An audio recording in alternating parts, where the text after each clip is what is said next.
dengan saya sendiri yang bernama Grisha Salonika. Saya Nadila Syakira. Saya Muhammad Farhan Ijri. Saya Rizna Fitria Andini. Saya Kisah Azhara Putria Saka. Kami akan menampilkan hasil tugas sejarah kelompok kami yang berjudul Dampak Sosial Budaya dan Pendidikan Kolonialisme dan Imperialisme. Bangsa Eropa yang datang dan menjajah Indonesia membawa banyak dampak pengaruh.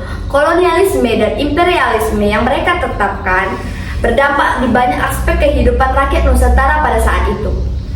Dampak positif dan negatif muncul dan mempengaruhi tatanan kehidupan di rakyat Indonesia. Meskipun ada dua sisi baik, kolonialisme dan imperialisme lebih banyak membawa dampak buruk bagi rakyat pribumi.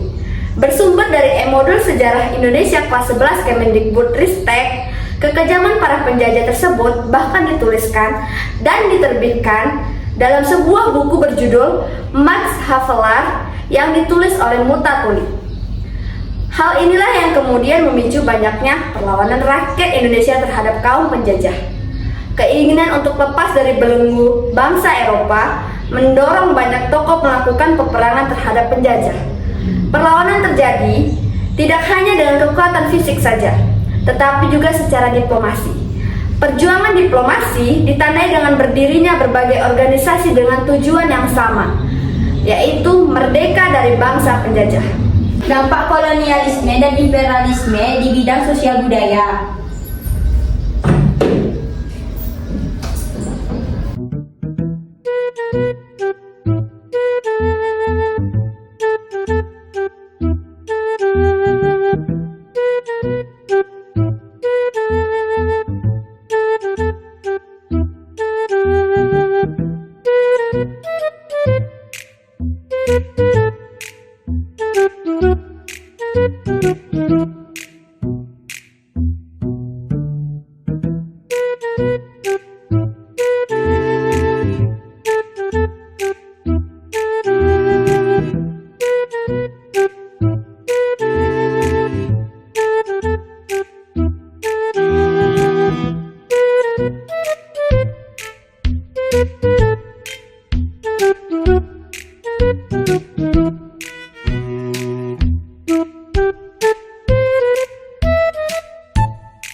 Pada masa penjajahan, terutama pada masa Belanda, pemerintah kolonial sering berkomunikasi dengan bahasa Belanda. Kebiasaan tersebut sedikit banyak dilakukan terutama oleh orang Indonesia di bidang bahasa.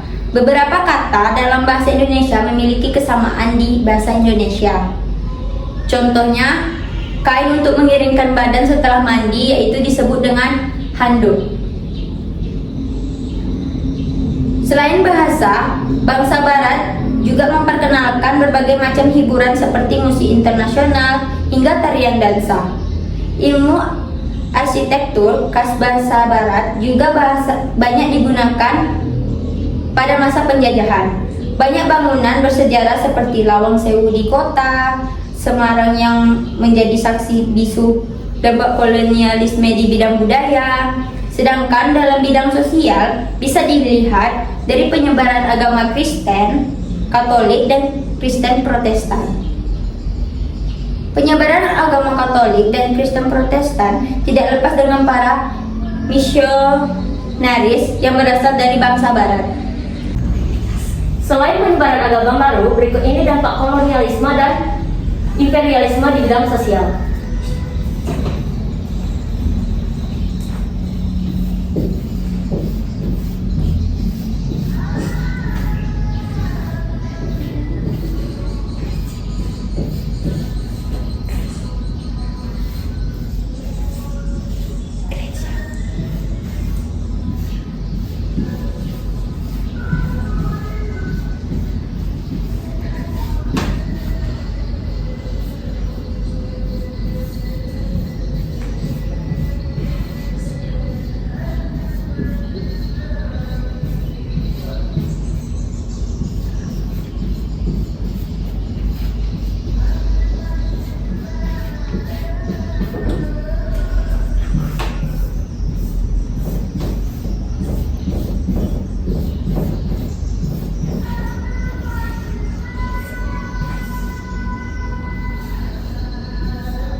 Satu, terjadi perubahan pelapisan sosial dalam masyarakat pada masa kolonial, yaitu golongan timur asing yang terdiri dari golongan orang Cina dan timur jauh golongan Eropa yang terdiri dari orang Belanda dan orang Eropa lainnya, golongan pribumi.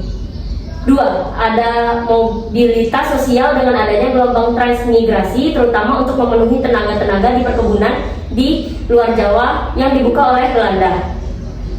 Tiga, muncul kelompok buruh dan kelompok majikan.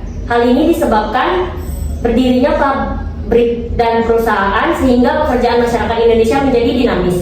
Empat, munculnya masyarakat terdidik karena tuntutan memenuhi pegawai pemerintah sehingga menyebabkan didirikannya sekolah-sekolah di berbagai kota. Faktor ini kemudian mendorong lahirnya elit terdidik atau perjai cendekiawan di perkotaan.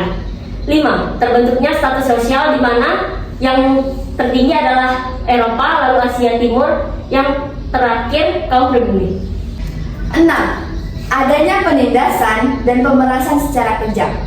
Tradisi yang dimiliki oleh bangsa Indonesia seperti upacara dan tata cara yang berlaku dalam lingkungan istana menjadi sangat sederhana, bahkan cenderung dihilangkan. Tradisi tersebut secara perlahan-lahan digantikan oleh tradisi pemerintahan Belanda. Yang ketujuh, daerah Indonesia terisolasi di laut sehingga kehidupan berkembang ke pedalaman. Kemunduran perdagangan di laut secara tak langsung menimbulkan feodalisme rakyat pribumi dipaksa untuk tunduk atau patuh pada tuan tanah sehingga kehidupan penduduk Indonesia mengalami kemerosotan. Kolonialisme dan imperialisme di bidang pendidikan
pendidikan di Indonesia berkembang dan dianggap penting setelah adanya kebijakan politik etis pada masa kolonial Belanda. Sekolah-sekolah mulai dibangun menggunakan sistem pendidikan barat dan hanya kalangan bangsawan saja yang bisa mendapatkan pendidikan tersebut.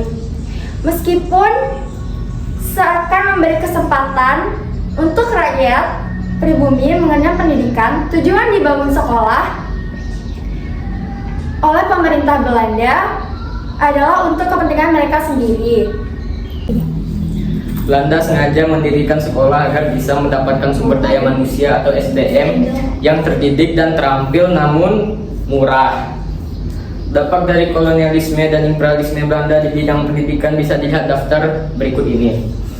Yang pertama, munculnya golongan-golongan terpelajar di Indonesia. Bangsa Indonesia bisa membaca dan menulis sehingga dapat menjadi tenaga-tenaga kerja di perusahaan Belanda. Bangsa Indonesia menjadi tahu perkembangan yang terjadi di dunia luar. Munculnya golongan terpelajar di Indonesia yang mampu membaca, menulis, dan paham tentang dunia luar. Kemudian mendorong perjuangan para pemuda terpelajar untuk melakukan perlawanan secara diplomasi. Yang kedua, organisasi pelajar pertama yang didirikan pada masa penjajahan adalah Budi Utomo. Organisasi yang didirikan oleh Dr. Wahidin Sudirohusodo, Dr. Sutomo, dan Suraji menjadi pelopor bangkitnya pergerakan nasional di Indonesia. Setelah Budi Utomo berdiri, banyak organisasi lainnya yang berdiri. Meskipun banyak organisasi yang terbentuk, tujuan dari organisasi tersebut tetap sama, yaitu berjuang untuk melepaskan Indonesia dari jajahan kolonialisme. Sekian dari kelompok kami, maaf apabila ada kesalahan yang tidak disengaja atau yang sengaja. Kami ucapkan Wassalamualaikum warahmatullahi wabarakatuh.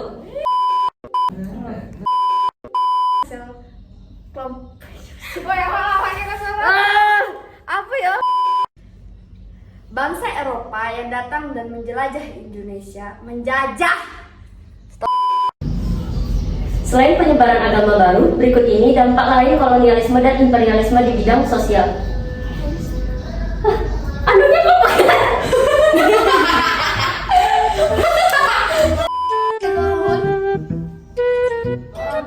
Untuk kami lah, ya.